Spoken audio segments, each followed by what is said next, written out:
After months of deliberation and long conversation with my family, I believe in my heart of hearts that I have accomplished what I set out to do for West Virginia. I have made one of the toughest decisions of my life and decided that I will not be running for re-election to the United States Senate. Okay, that sounds maybe like good news, not necessarily for the Democratic majority in the Senate, since 2024 was already going to be an incredibly difficult cycle.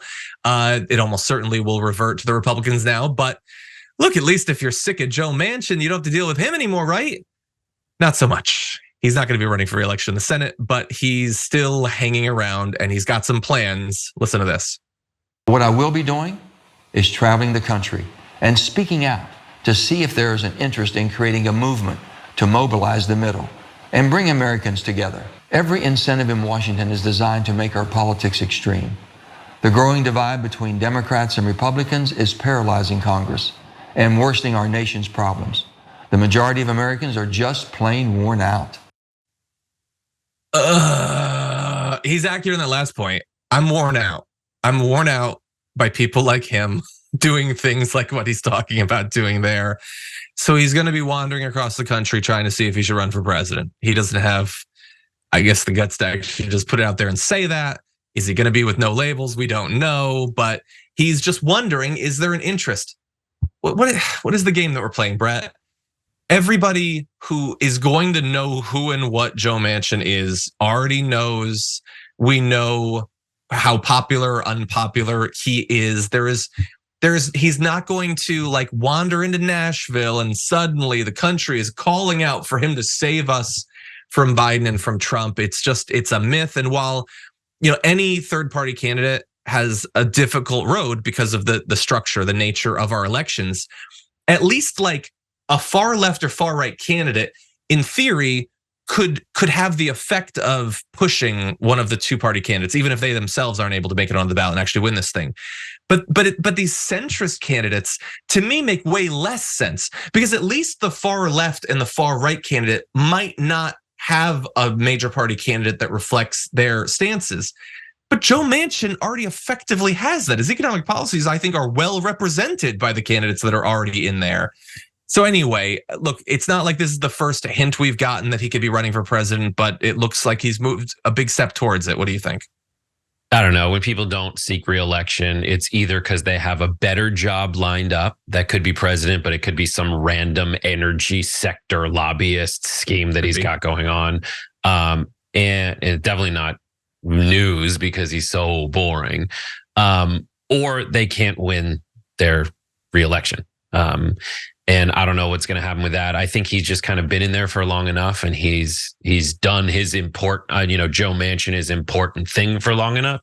But he's the one thing we need to just point out in America, when certain people say moderate, they just mean moderate vibes. They're just talking vibes. They're just talking. They want to cater to that thing that a lot of Americans have in their soul, which is like, why can't we all just kind of take the temperature down and why is it so polarized? But what he doesn't understand is that a lot of the policies that people want are not going to be favored by a guy like Joe Manchin. Most people want like better nationalized healthcare. Joe Manchin is not for that. A lot of people want cleaner air and water. Joe Manchin's not for that. Like, and the policies that are moderate are not policies these guys who are just for moderate vibes are going to get for anybody. Yeah, 100%. You could have a candidate who, is like a human version of Brett's "Most Americans Agree" segment, where forget about the Democrat and Republican. We're just going to find the things that actually poll really well, and we're going to push for those. But that's the exact opposite of what Joe Manchin is.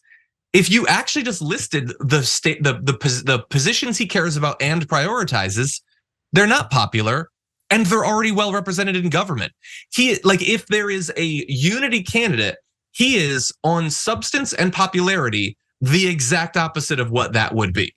He is effectively just a more corporate version of the mainstream parties, which are already predisposed to, do what the corporations and what the richest individuals want. So again, it's why I don't know if this is true for our audience. Just when you hear centrist, when you hear moderate, it is just so utterly, not meaningless necessarily.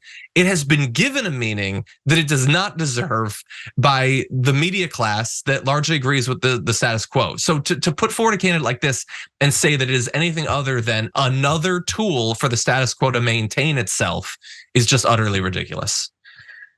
I wish we could get into, polling wise, he's not gonna have a chance. Some of his votes that he has taken, like helping to kill the child tax credit, voting against codifying Roe v. Wade, voting against a voting rights bill. He's just done a lot of really reprehensible stuff. None of it screams unity to me.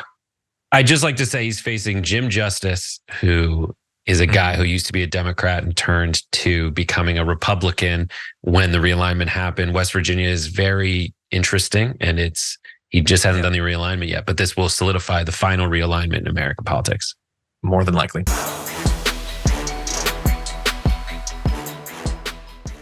Check out the Damage Report podcast each day, wherever you get your podcasts, whether Pocket Casts or Stitcher or iTunes. You can join me as I give you the news and stories you want, with a range of co-hosts and interview guests jumping in on the fun each day. Again, that's the Damage Report, wherever you get your podcasts. And if you get them at iTunes, don't forget to rate and review. Sometimes I'll read them live on the show.